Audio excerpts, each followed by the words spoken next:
السلام علیکم ویورز. آج کل پاکستان کے اندر اسٹیٹ بینک امینڈمنٹ بل کو لے کے بہت شور شرابہ ہے. اپوزیشن بینچز ٹریجری بینچز کو بہت ٹف ٹائم دے رہے ہیں اور ان کا بیسک الزام یہ ہے کہ یہ اسٹیٹ بینک امینڈمنٹ بل جو ہے یہ آئی ایم ایف کے کہنے پہ لایا جا رہا ہے اور پاکستان جو ہے وہ آئی ایم ایف کی ایک کالونی بن گیا ہے اور آئی ایم ایف ایک ایسٹ انڈیا کمپنی کی طرح بیہیو کر رہا ہے. ویسے تو اسٹیٹ بینک امینڈمنٹ بل کے اندر بہت سے ایسے نکات ہیں جس پہ اپوزیشن شور مچا رہی ہے. اسحاق ڈار صاحب نے اس کے اوپر ایک بہت مفصل کالم بھی لکھا ہے, مگر ہم یہاں آپ کو صرف ان پوائنٹس کے اوپر ایکسپلین کریں گے وچ ریئلی میٹر. سب سے پہلے اسٹیٹ بینک گورنر کی مدت ملازمت جو کہ 3 سال سے بڑھا کے 5 سال کی جا رہی ہے. Welcome to this letter کہ وائی دس میٹرز. مگر اس کے علاوہ ایک اور امپورٹنٹ چیز جو اسٹیٹ بینک گورنر کے حوالے سے ہے وہ یہ کہ اب ان کو نوکری سے برطرف کرنا فائنانس منسٹری کے لیے بہت مشکل کام ہو جائے گا. یعنی کہ ان کو ایک ایسا ان پہ کوئی الزام لگے جس کو جو کرپشن سے ریلیٹڈ ہو اور اس کے اوپر ان کو نکالا جا سکے گا. اس کے علاوہ فائنانس منسٹری کے پاس کوئی آپشن نہیں ہوگی رادر دین کہ وہ ان کو 5 سال برداشت کریں.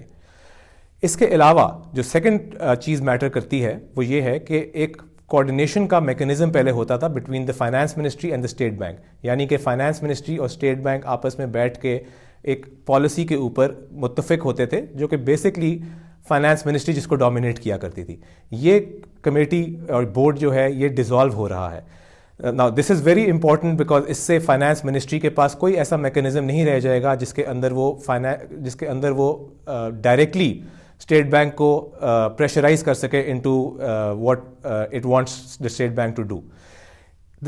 The third thing جو کہ اس کے اندر امپورٹنٹ ہو رہی ہے اس امینڈمنٹ بل کے اندر وہ ہے ایک ایگزیکٹو کمیٹی کا قیام ہو رہا ہے.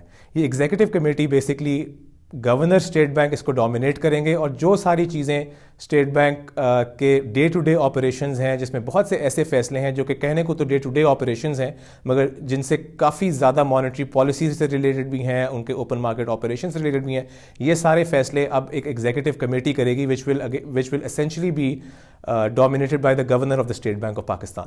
آئیں ان چیزوں پہ کلیریفیکیشن لینے کے لیے فائنانس منسٹر شوکت ترین صاحب کے پاس چلتے ہیں. جی شوکت صاحب, بہت شکریہ آپ کا آنے کا. میرا پہلا سوال آپ سے یہ ہوگا کہ یہ اسٹیٹ بینک کے گورنر کے ٹینیور کو بڑھانے کی کیا ضرورت تھی؟ کیا 3 سال کافی نہیں تھے؟ نہیں, مقصد تو یہ ہے نا کہ جس اس قسم کی جو جابز ہوتی ہیں جو کہ کافی بڑے اداروں کی ایک قسم چیف ایگزیکٹو کی جابز وغیرہ ہوتی ہیں تو وہاں تو کوئی ٹینیور جو نا اتنا تو ہونا چاہیے نا کہ وہ جو شخص ہے وہ آئے اور وہ اسٹریٹجی بنائے اور اس اسٹریٹجی کو ایگزیکیوٹ کرے.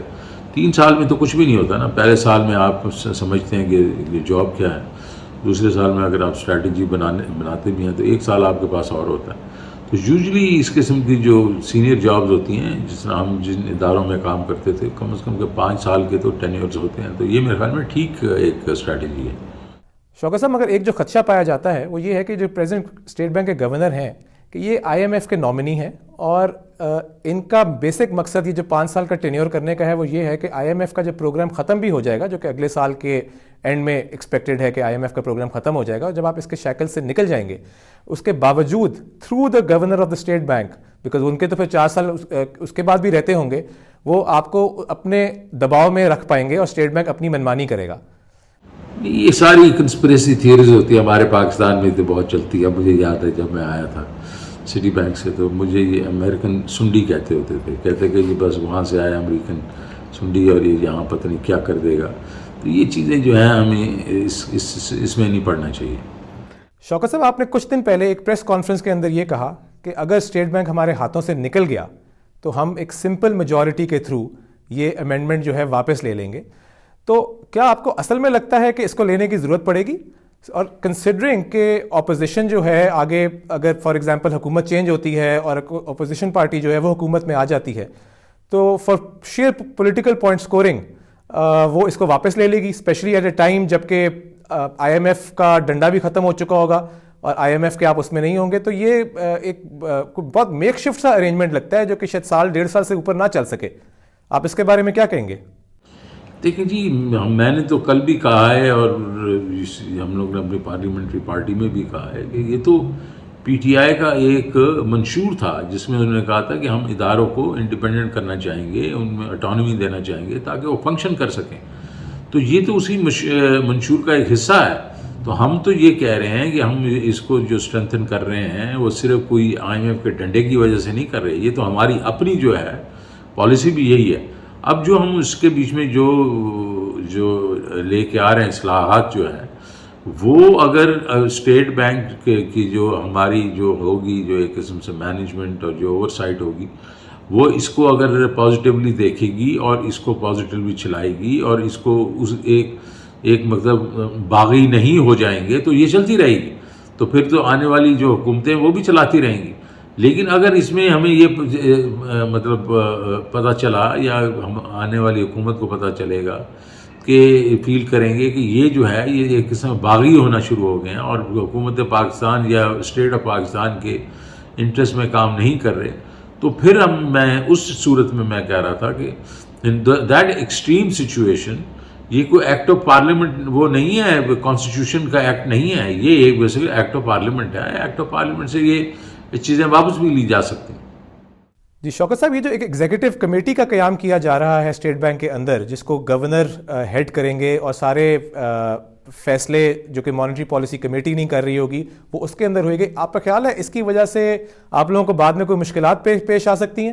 اس کا مقصد ہے کہ ان کی ڈے ٹو ڈے جو ایڈمنسٹریٹو جو انہوں نے ڈیسیژن لینے ہیں وہ ان کو they don't have to wait for the board, وہ اپنی ایگزیکٹو کمیٹی کے ذریعے لے سکتے ہیں. اس کے بعد میں ریٹیفیکیشن لے سکتے ہیں بورڈ کی. کیونکہ دیکھیں جی ڈے ٹو ڈے جو فنکشننگ ہے کسی بھی ادارے کی وہ اس میں کئی ڈیسیژنز ہوتے ہیں وہ روز کے روز لینے پڑتے ہیں. اگر سارے کے سارے بورڈ کے پاس جانا شروع ہو جائیں تو اب جاتے ہوں گے تو اس سے ان کو دقتیں ہوتی ہوں گی, اور اس لیے یہ ایک قسم سے ایڈمنسٹریٹو اس کو ایفیشنسی کے لیے یہ کر رہے ہیں, وچ از اے گڈ تھنگ. شوکت صاحب, میرا آپ سے آخری سوال یہ ہوگا کہ ایک مفروضے پہ کہ آپ اگر سمجھیں حکومت میں نہ ہوتے بلکہ اپوزیشن بینچز پہ بیٹھے ہوتے اور آپ نے ایک دلیل دینی ہوتی کہ بھئی اس بل کو پاس ہونے سے, اس ایکٹ کو پاس ہونے سے ملک کا بہت نقصان ہو جائے گا, تو what is the worst case scenario that can happen آپ کے ذہن میں جس پہ آپ کہیں کہ یار اتنا برا ہو گیا ہے کہ اب ہمیں یہ شاید بل واپس لینا پڑے گا بائی پاسنگ ایک سمپل میجورٹی کے تھرو اور یہ نہیں کام چل سکے گا؟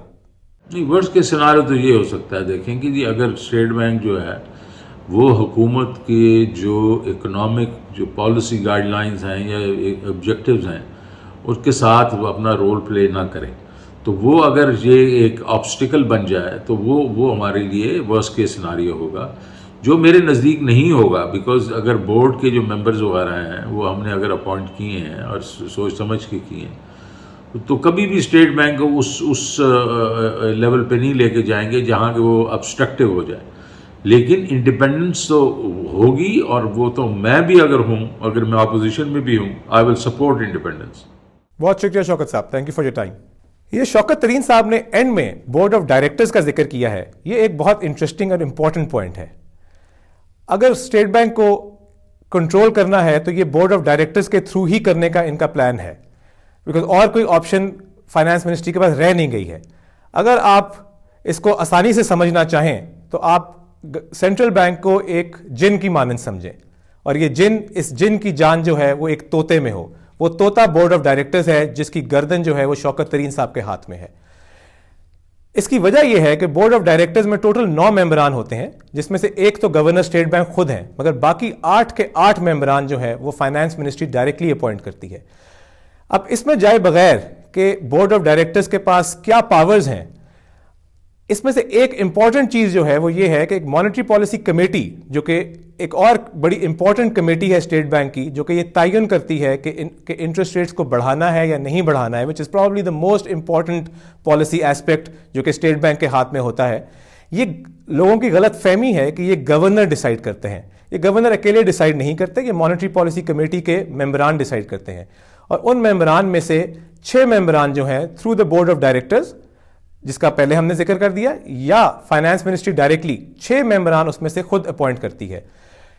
ٹوٹل مانیٹری پالیسی کمیٹی کے 10 ممبران ہوتے ہیں. 4 ممبران جو ہیں وہ اسٹیٹ بینک کی سائڈ سے ہوتے ہیں اور 6 ممبران جو ہیں وہ فائنانس منسٹری کی سائڈ سے ہوتے ہیں. اس کا مطلب یہ ہے کہ فائنانس منسٹری کا یہاں بھی پلڑا بھاری ہے. اس سے تو یہ لگتا ہے کہ شوکت ترین صاحب ایک بہت ہی اچھی پوزیشن کے اندر بیٹھے ہوئے ہیں اور اپنے آفس کے اندر سے بیٹھ کے وہ اسٹیٹ بینک کے سارے فیصلے کر پائیں گے, مگر this is easier said than done. اس کی وجہ یہ ہے کہ مانیٹری پالیسی کمیٹی کے جو 6 ممبران شوکت ترین صاحب نامینیٹ کریں گے, اس میں سے ایک ممبر بھی ادھر سے ادھر ہو گیا تو ان کا کنٹرول مانیٹری پالیسی کمیٹی کے اوپر سے ہٹ جائے گا اور اسٹیٹ بینک پھر اپنی منمانی کر پائے گا. Whether this is a good thing or not is another question. اور یہ دیکھنے کی ضرورت ہے, ابھی ٹائم ول بیسکلی ٹیل کہ شوکت ترین صاحب کا جو کانفیڈنس ہے وہ ویل فاؤنڈیڈ ہے یا نہیں.